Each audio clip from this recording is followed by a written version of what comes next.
In this video, I'm going to be showing you the steps that I take to give my client a medium taper. I first start off by going in with the lever completely closed on my T45 and Babyliss clippers, with the lever completely closed, going in at an arched angle.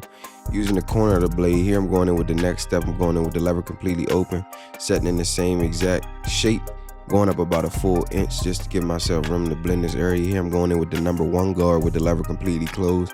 My third step here, I'm just clearing out enough space, again using the corner of the blade or the edge of the blade in order to get in those smaller areas and taper this out as clean as possible, but getting it to a clean, true number 1 guard here. As you can see, I'm keeping that same shape, and my biggest guard I'm going to use is a number 1.5 right here with the lever completely open at first, and then I'm going to work my way closed as needed, but I'm going lower in the taper when I close it up. Here I'm just nudging at the bulk at the very top because I want to start creating a consistency throughout this taper, but also maintaining the darkness around the edge of the C-cup area and around the ear over the top of that, so that I can maintain a sharp line when I go to line it up. Here I'm just combing the hair back down to its natural position, checking out the growth pattern here, and just getting an idea of how the hair wants to lay as I'm going through and debulking. As you can see, slowly but surely lightening up the very edge just to give myself enough room to be able to come in and lay this hair down with the holding spray and come back and line it up. I don't want it too much bulk at the tip of the hairline just because it's not going to line up the same if it's too much bulk there. So here I'm just lightly nudging at that darkness, dropping back down to the 0.5 guard here, just nudging at the inside of that taper. At the very bottom line, I'm just lightly, little by little lightening up that line using the corner of the blade. I'm not necessarily focusing on the top of this taper anymore. I'm just working at the bottom just to clear out this bottom line as much as possible. I know it's not going to take it out completely here, but I'm just working at it slowly but surely. As I'm working lower in the taper, I'm working lower with the lever, closing it up, as well as lower on the guard. So I'm at a 0.5 here. This is the lowest guard that you can use. And before I go in with the lever open or halfway and work my way closed with no guard on at all, I just go through with this. And as you can see, I'm going in right now doing that. And the goal here is just to end off where you started at and just completely take out that very bottom line. Same exact steps here. I'm going in with the lever completely closed, following that shape that I started on the other side, and I'm just keeping that same consistency, starting at towards the top where the ear meets the head, and then where around about the eye ends off, just to give myself reference points. But going in with the lever completely open here and going up another full inch, using the edge of the blade in order to get that shape, being sure to comb the hair back down to its natural position. And I'm keeping that same exact shape, being mindful of the C-cup area, as I said before, and the darkness over top of the ear. However, I am going to debulk it, but I just need to maintain the consistency of the darkness there, as well as blend this taper from bald into this much hair on top. It's not going to be easy. However, I'm checking the hair growth pattern by combing it consistently, as well as in giving myself room to just debulk and come back down to the lower levels. So right here, I'm not pushing this up higher than it needs to be. I'm just maintaining the darkness. Again, using my 1.5 guard. I want to think of that as the very top of my fade, or the last step in my fade. So I'm going to be able to transition this thick darkness right here into the lighter area. Just keeping an eye on the contrast that's happening here, being able to comb it back down to see what I'm working with, and giving myself room to slowly but surely blend from bald into this bulk right here. But I want to debulk as much as possible before I start working my way back down so that I can maintain the darkness. Keep in mind, I'm not going no higher than this at all. I'm literally just transitioning this piece into this balded area just so that I can end up working my way back down. But at this point, I have to make sure that this transitions smoothly from top to bottom. And so I go in, setting myself up with the very bottom, and then now I'm making sure that the top connect. And stay with me because it's going to take a minute, but it's going to be a process. And as you can see, it's going to slowly start to come together. And as you can see, noticing that his hair is going to grow backwards here, just being understanding of the actual density that's happening here. Because as you can see, I only put a 1 guard there, and it's already light as if it's a half guard or something. So here I'm dropping back down to the 0.5 guard and slowly just nudging at that one line that I put in with the lever completely open, Now I'm working at that line to transition from the one in between the one and the lever completely open. Again, it's not just gonna come out with one pass. You got to keep combing the hair back down and keep making sure that it's laying in its natural position. Keep going over it just so that you can make sure that you slowly but surely taking it out, because I could easily use the full blade and push this taper up higher than it needs to be. However, that's not the goal here. The goal is to manipulate these hairs and make sure that it's completely transitioning from bald to the top. And don't get me wrong, it's not gonna be perfect from the beginning. And as I start to lay the lines and frame out this taper right here, it's gonna start to come together, but it's gonna stand out any dark spots that I need to go back and hit. And so I'm being mindful of that and not overworking this part right here, just so that I can make sure that I can come back and tweak anything that needs to be. But at the same time, I'm keeping that darkness at the top. It's mandatory. Also right here, I'm going in with the very edge of the blade, as you can see, just slowly just flicking at that very faint line that's going to make all the difference on this taper. And so I'm making sure that I'm being consistent with that. Here I'm going in the back and doing the same exact steps. I got a little more cover area and a little more space to clear. And as you can see in this taper right here, it's going to start to show out the real density as well as the growth pattern, as you can see here. And it was a little difficult, but I'm not going to lie, it challenged me. But at the same time, I cut this client quite a few times and I understand the growth pattern, but I'm going to walk you through how I do it every time, because of the simple fact that I understand that the hair is growing in different places. But as you will see and notice over this course of this taper right here, you'll see how his hair wants to lay naturally, but also how you need to manipulate it in order to make it appear tapered completely. And so I'm going in with the lever completely open here, and I'm also noticing that when I'm going over it, it's not all laying down to that length. Here I'm going in with the number 1 guard with the lever completely closed, being sure to comb the hair back down to its natural position, going over it several times in order to make sure that it's actually at that one length. But as you can see, as I'm combing it back down, certain areas is not laying how it needs to lay. Certain areas look spaced out, a little bit of dark spots here and there. I promise you, if you just follow along, I promise you, I'm gonna answer all the questions you may have. And if not, leave them in the comment section below so that I can get back with you. However, here I'm focusing on the growth pattern coming to the right. And so knowing that, I'm going in with the lever on all the way open with the 1.5 guard, as you just seen, being sure to hit the hair from the angle that it's growing to make sure it's completely against the grain, so that I'm making sure that it's at that true length. Here I'm just combing the hair back down to its natural position, but also being sure to keep in mind that it's getting lighter as I'm going up, obviously, but also the density at the top. And so it already looks blended out completely, but at the same time, I still have to work my way back down and stick to my system and lightly tweak these spots in between that will usually be a little darker and more prominent, so it would be more specific to what needs to be tapered out.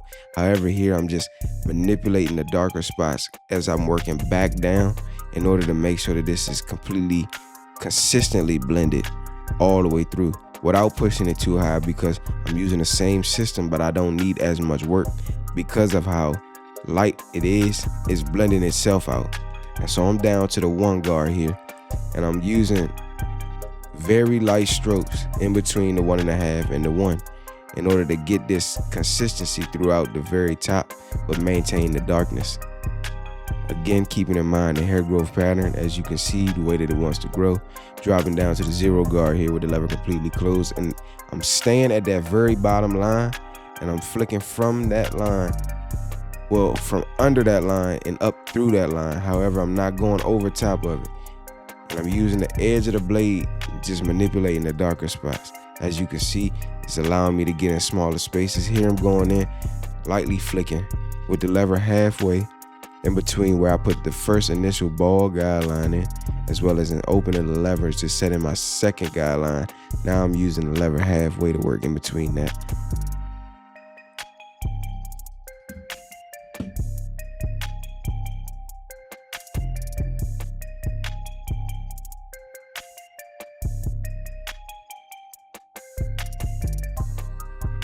Work my way open to fully closed.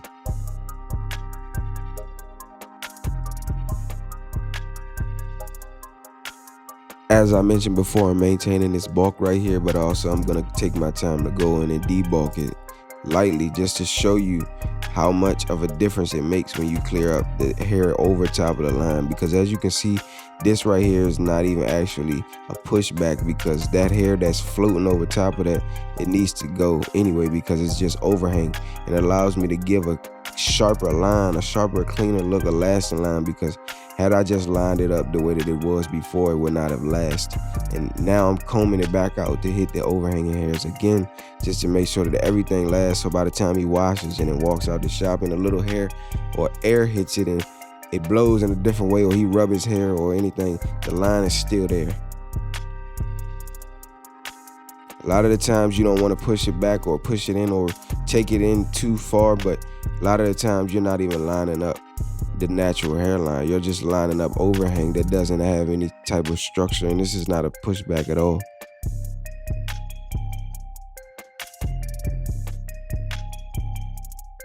As you can see, slightly towards the front of his C-cup here, you could kind of see through the overhang right here. And that hair right there, all of that is gone, because none of that will actually make a solid hairline. And so I'm actually gonna push that, well, not even push it back, I'm gonna take most of that off in order to create a solid line. As you can see here again, the overhang, you can see right through it. And now I'm making a solid line based off of his head shape and my judgment, in order to make sure that this line lasts as well as it looks full and symmetric.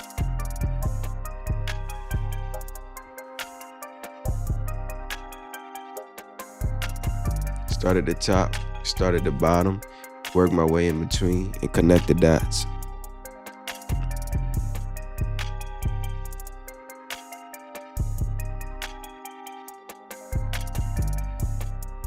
Start at the darkest and fullest parts, the fullest points, and then I'm gonna meet them in the middle.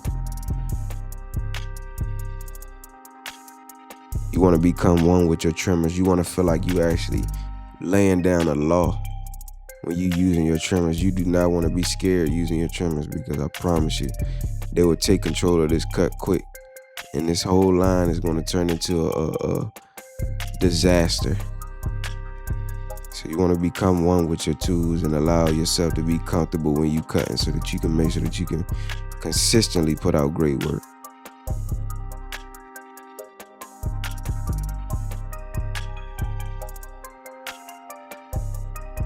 That's fire. Same thing here with the C-cup, starting at the very bottom at the fullest point and at the top, and just connecting the two. As you can see, most of that was overhanging. Like I said before, all of that's got to go. Go back over it, clean it up, comb it out.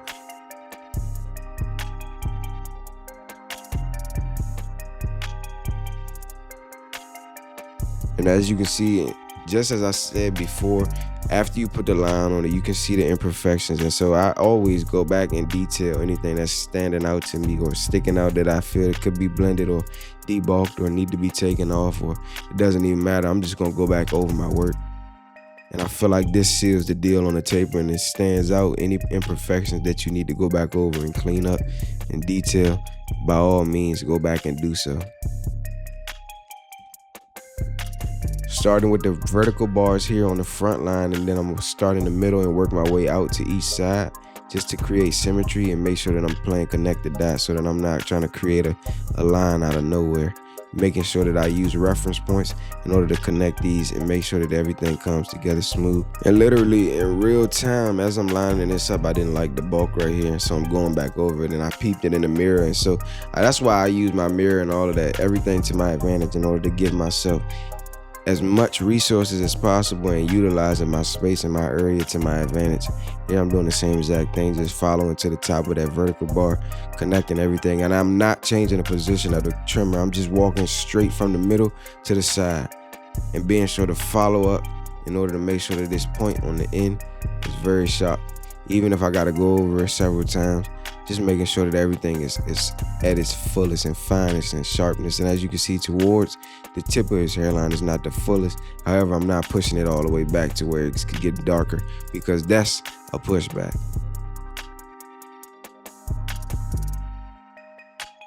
Debulking here,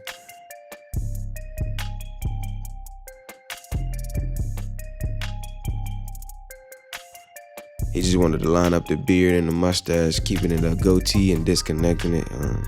Starting at the very bottom is how I do it and work my way out. With the chair leaned back slightly just to give myself some type of support, and the client's not just sitting there with his head stuck halfway and his neck hurting. I just do it this way for comfortability as well as in symmetry for myself. And I just use the facial features in order to keep the lines as symmetrical as possible. I use the mustache to line up the goatee. Here I'm going in with the razor. What you want to do is angle the razor at a 45-degree angle, stretch the skin with the opposite finger, and pull back to the natural line.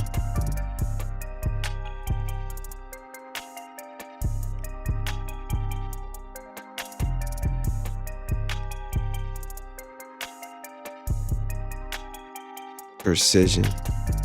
This is clean right here.